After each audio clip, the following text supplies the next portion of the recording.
ఎలా how to overcome, అసలు issue ఎక్కడ ఉంది? మీరు చాలా అంశాలు ఎత్తారు, కానీ మీరు అనుకున్నంత క్లిష్టమైన సమస్య కాదు ఇది. ఎస్, తెలంగాణ ఆంధ్రప్రదేశ్ రెండు రాష్ట్రాల్లో కూడా ప్రభుత్వాలు కంప్యూటరీకరణ పేరుతో, ఇక్కడ ధరణి అన్నారు, అక్కడ వెబ్ల్యాండ్ అన్నారు, అవును,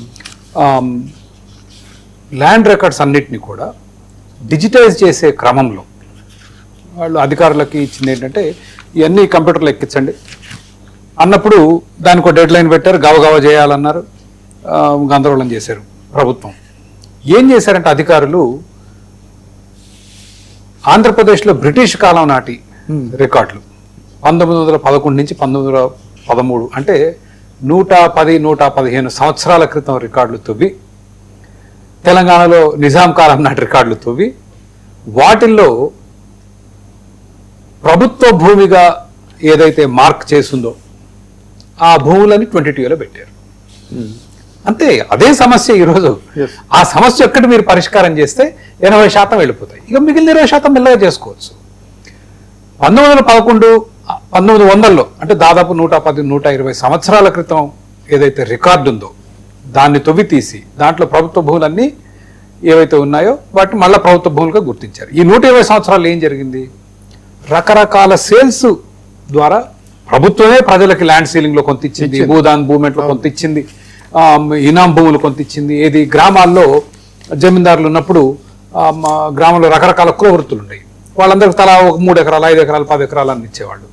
ఆ భూములన్నీ కాలక్రమేణా వాళ్ళ చేతిలో, దాని తర్వాత స్వాతంత్రం వచ్చింది, మనకు రాజ్యాంగం వచ్చింది, ప్రభుత్వాలు భూ పంపిణీలు చేశాయి, దాంతోపాటు దళితులకు భూములు ఇచ్చారు, ఆ భూములు వాళ్ళకి పట్టాలు ఇచ్చారు, దాంతోపాటు ఎండోమెంట్స్లో కొన్ని భూములు ఉన్నాయి అవి పట్టాలు ఇచ్చారు, సో వక్ఫ్ భూములు ఉన్నాయి వాటికి పట్టాలు ఇచ్చారు.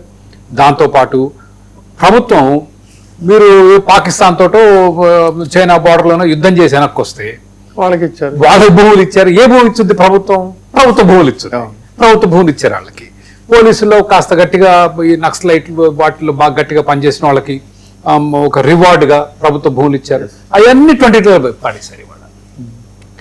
అది సమస్య. సో దీన్ని మనం ఇన్ని రకాల భూములన్నీ చూసుకొని ఇదేదో గందరగోళంగా ఉందనుకోవటం కాదు, ఇది ప్రభుత్వం చేసిన అరాచకం. అదే 100 సంవత్సరాల క్రితం రికార్డులతో డిజిటైజేషన్ కంప్యూటరీకరణ పేరుతో అసలు ఎంత దుర్మార్గులైతే మీరు 100 సంవత్సరాల క్రితం రికార్డు తీసుకెళ్లి మొత్తం పెడితే ఇవాళ తెలంగాణ మీద నాకు సరైన పూర్తి గణాంకాలు లేవు. ఆంధ్రప్రదేశ్ లో 1,95,00,000 ఎకరాలు 22లో ఉన్నాయండి. దాదాపు ప్రభుత్వ రికార్డులో ఉన్న మొత్తం భూమిలో, ప్రభుత్వ కంప్యూటర్లో ఉన్న మొత్తం భూమిలో 60% 22. అసలు సాధ్యమా ఇది? 60% భూమి 22లో ఉంది. తెలంగాణలో కూడా చాలా తీవ్రమైన సమస్య. నాకే ఉంది సమస్య తెలంగాణలో. మా దగ్గర కాగితాలున్నాయి, ఎంఆర్ఓ ఇచ్చిన నో అబ్జెక్షన్ సర్టిఫికేట్ ఉంది, 22లో పెట్టాడు. మా గవర్నమెంట్ నుంచి ఏం తెలియదు, మాకేం ఇన్స్ట్రక్షన్స్ రాలేదు. చక్రవర్తి గారు, ఇక్కడ మీకు ఒక ఆశ్చర్యకరమైన విషయం చెప్తా. ఇది అసలు మామూలు మాసెస్కి ఏదో సంబంధం లేదన్నట్టుగా ఇది మామూలుగా ఉంది ఇష్యూ. కానీ టచ్ చేస్తే ఇప్పుడు జస్ట్ మీరు వస్తామంటే నా ఛాంబర్లో ఒక 2 కూర్చొని ఉన్నారు. ఏంటి వాళ్ళ టాపిక్ ఏంటంటే ఇట్లా మన చక్రవర్తి గారు వస్తున్నారు, just we are going to discuss అంటే, అయ్యో నాది కూడా ఇదే సమస్య అండి అని చెప్పని, అంటే నాది అదే సమస్య అని అతను చెప్తున్నాడు. అంటే ఎవరిని కదిలిస్తే వాళ్ళు సఫరర్స్గా మిగిలిపోయిన పరిస్థితి. 60% భూమి 22లో ఉంది అంటే ప్రభుత్వ భూమిగా క్లెయిమ్ చేస్తున్నారంటేనే అర్థం చేసుకోవచ్చు మనకి సమస్య తీవ్రత. అయితే పొరపాటు జరిగింది, లెంపలు వేసుకొని రోల్ బ్యాక్ చేయొచ్చుగా. మా నినాదమే రోల్ బ్యాక్ 22.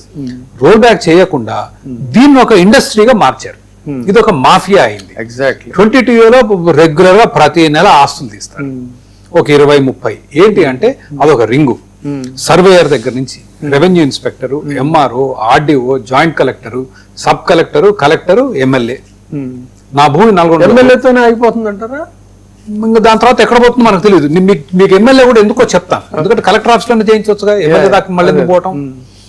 అంటే పొలిటికల్లీ ఎమ్మెల్యేతోనేనా ఇంకా అక్కడి నుంచి ఇంకా ప్రస్తుతానికి మనకైతే ఎమ్మెల్యే అంటే నేను జిల్లాలో పర్యటిస్తున్నాను కాబట్టి ప్రజలు చెప్పిందే చెప్తున్నాను. ఓకే, నేను జనరల్లీ వినేది ఏంటో చెప్తున్నాను మీకు.